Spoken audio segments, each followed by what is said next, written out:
అట్లా కాకుండా ఈ బబుల్ షూటర్స్గా చెప్పుకునేటటువంటి వాళ్లకు డిప్యూటీ ఫ్లోర్ లీడర్ పదవులు ఇచ్చి మరి వారితో జవాబు చెప్పిద్దామంటే ప్రజలకైతే విషయం అర్థం కాదు, మ్యాటర్ పోదు. మరి బబుల్ షూటర్ల వల్లనే ఈ ట్రబుల్ అంతా వచ్చింది. ఈ బబుల్ షూటర్ల వల్లనే మొదటి ప్యాకేజ్ దెబ్బపడ్డది. ఈ బబుల్ షూటర్ వల్లనే పాలమూరు రంగారెడ్డి లాంటి ప్రాజెక్టులు చాలా పెద్ద ఎత్తున ఇబ్బంది పడ్డాయి. మళ్ళా వాళ్ళకే పెత్తనం ఇచ్చి వాళ్ళకే డిప్యూటీ లీడర్లు ఇచ్చి మరి అసెంబ్లీకి కేసీఆర్ గారు రాకపోతే మాత్రం బీఆర్ఎస్ పార్టీని ఆ భగవంతుడు కూడా కాపాడలేడు. In the interest of the people of Telangana KCR గారు వస్తే బాగుంది. ఎందుకు మాటలు పడాలి? తెలంగాణ ఉద్యమంతో సంబంధం లేనటువంటి వ్యక్తులు, ఏదో అనుకోకుండా అందలం ఎక్కినటువంటి వ్యక్తులతోని కేసీఆర్ గారు మాటలు పడే అగత్యం రాకూడదని ఒక బిడ్డగా నేను చెప్తా ఉన్నాను. అది పక్కన పెడితే రాజకీయంగా ఈ 2 సంవత్సరాల్లో అధికారంలో కాంగ్రెస్ కూడా ఒక్క ఎకరానికి కూడా పాలమూరులో అదనంగా నీళ్ళు ఇవ్వలేదు. ముఖ్యమంత్రి గారు నిన్న ప్రెస్ మీట్ పెట్టి చాలా మాటలు మాట్లాడిండ్రు, చాలా ప్రగల్భాలు పలికిండ్రు. నిజంగా మీరు పాలమూరు బిడ్డ అయి ఉంటే సరే, పాలమూరు రంగారెడ్డికి రకరకాల లీగల్ కాంప్లికేషన్స్ ఉండొచ్చు, కానీ బీమాకి ఏమైంది, నెట్టెంపాడికి ఏమైంది, మీరు ఎందుకు వాటి మీద దృష్టి పెట్టలేకపోయారు? అదేవిధంగా తుమ్మిళ్ళకి ఏమైంది, కల్వకుర్తికి ఏమైంది?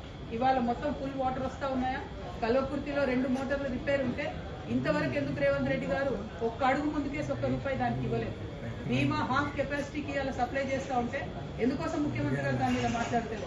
నెట్టెంపాడు మేము డైరెక్ట్గా రిజర్వాయర్లు అన్ని చూసి వచ్చినాం. 4 TMC రిజర్వాయర్ అన్న కాడ 2 TMC కూడా నీళ్లు లేవు. ఎందుకు దాని మీద ముఖ్యమంత్రి గారు మాట్లాడతలేరు? నిజంగా మీకు చిత్తశుద్ధి ఉంటే మీరు నిన్న ఏదైతే కేసీఆర్ గారిని క్రిటిసైజ్ చేసిండ్రో, జూరాల నుండి సోర్స్ మార్చి శ్రీశైలం పెట్టినని చెప్పిరో, మీరు కొడంగల్ నారాయణపేట మక్తల్ లిఫ్ట్ ఇరిగేషన్ కి మళ్ళీ మీరెందుకు జూరాల సోర్స్ పెట్టడం లేదు? మీరెందుకు లక్ష్మీదేవిపల్లి రిజర్వాయర్ కట్టడం లేదు? మీరెందుకు భీమా నుండి సోర్స్ పెడుతున్నారు? అక్కడ నీళ్లు లేవు. భీమా అనేది ఒక పిల్ల కాలువ, దాని నుంచి వాటర్ వచ్చే ఆస్కారం ఉండదు. అటువంటి దగ్గర మీరెందుకు సోర్స్ పెడతా ఉన్నారు? మీకేం లాలుచి ఉంది ఆంధ్ర పాలకులతో? ఆంధ్రాలో చంద్రబాబు నాయుడు గారు ఉన్నా, జగన్మోహన్ రెడ్డి గారు ఉన్నా, వాళ్ళు మన నీటిని దోచుకొని పోయే ప్రయత్నమే చేస్తున్నారు. ఆ రాజకీయాన్ని పక్కన పెట్టి ప్రాంత ప్రయోజనాలను ఏవైతే ఆంధ్ర నాయకులు కలిసి కాపాడుకుంటున్నారో మన తెలంగాణలో ఆ చిత్తశుద్ధి లోపించింది. ఇవాళ మేడిగడ్డను 2 ఏళ్లు ఎండబెట్టిన తర్వాత రేవంత్ రెడ్డి గారికి జ్ఞానోదయమై ఇప్పుడు టెండర్లు పిలిచి ఇప్పుడు బాగు చేస్తున్నారు. లక్షల ఎకరాలు 2 ఏళ్లలో ఎండబెట్టిరు మీరు. ఆ రైతన్నల కడుపు కోత మీకు కొట్టకుండా పోదు.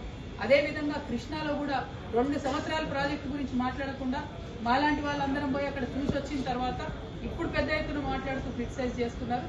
అది మీ యొక్క చిత్తశుద్ధి లేనితనాన్ని, పాలమూరు ప్రజల నుంచి పాలమూరు బిడ్డగా అని చెప్పుకుంటున్న మీ యొక్క వైఫల్యాన్ని మాత్రమే పదే పదే తెలంగాణ ప్రజల ముందు చూపిస్తూ ఉంది. నేను ఇవాళ డిమాండ్ చేసేది ఒకటే, ఏ ప్రాజెక్ట్ అయినా సరే రాజకీయాలకు అతీతంగా ముందుకెళ్ళాలి, ప్రజా ప్రయోజనాన్ని కాపాడాలి. అది కాపాడే విధంగా ముందుకు పోవాలి తప్ప ప్రతి ఒక్కదాన్ని రాజకీయంతో ముడిపెట్టి ప్రాజెక్టు నాపితే ఏదో ప్రతిపక్షాలను బదనాం చేయొచ్చు అనే ప్రయత్నం కరెక్ట్ కాదు. ఇప్పటికైనా పాలమూరు రంగారెడ్డి ఇంటేక్ సోర్స్ మార్చండి, మార్చినటువంటి దాంతో పనులు చేయండి. అయినా ఒక్క మాట నేను అడుగుతా ఉన్న తెలంగాణ ప్రజలు కూడా గట్టిగా ఆలోచన చేసుకోవాలి. ముఖ్యమంత్రి గారు ఒక మాట చెప్పారు, నిన్న పాలమూరు రంగారెడ్డి మీద మొత్తం NGT స్టే ఇచ్చిందని చెప్పారు. రాయలసీమ లిఫ్ట్ ఇరిగేషన్ మీద స్టే లేదా అండి? వాళ్ళు పనులు చేసుకోలేదా వాళ్ళ భూభాగంలో? పోతిరెడ్డిపాడు మీద స్టే లేకుండానా? వాళ్ళు పనులు చేసుకోలేదా వాళ్ళ భూభాగంలో? మరి మీరు 2 సంవత్సరాల నుంచి 27,000 ల్యాండ్ అక్వైర్ అయి ఉంటే కూడా ఒక్క కాలువ కూడా ఎందుకు తవ్వలేదు? మీ డిప్యూటీ సీఎం గారి దగ్గర, ఫైనాన్స్ మినిస్టర్ గారి దగ్గర 12,000 ఫైళ్లు పెండింగ్ ఉన్నాయి. అందులో పాలమూరు రంగారెడ్డి ఇరిగేషన్ సంబంధించిన ఫైళ్లు, GST యాడ్ అయిన ఫైళ్లు కూడా పెండింగ్ ఉన్నాయి. అందుకే ఒక్క కాంట్రాక్టర్ కూడా ఒక్క తట్టెడు మట్టి కూడా దవ్వుతలేడు.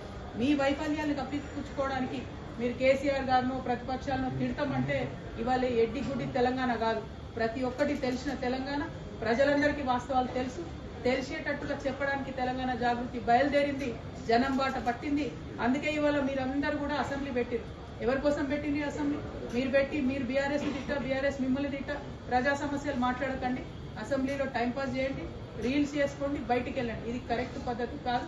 గౌరవ ముఖ్యమంత్రి గారు నేను మళ్ళీ రిక్వెస్ట్ చేస్తా ఉన్నా, మీ మాట తీరు మార్చుకోండి. కరెక్ట్ మాట కాదు ఇది. తెలంగాణ పౌరుషాన్ని చూపించే మాట తీరు కాదు, ఇది అవమానకరమైనటువంటి మాట తీరు.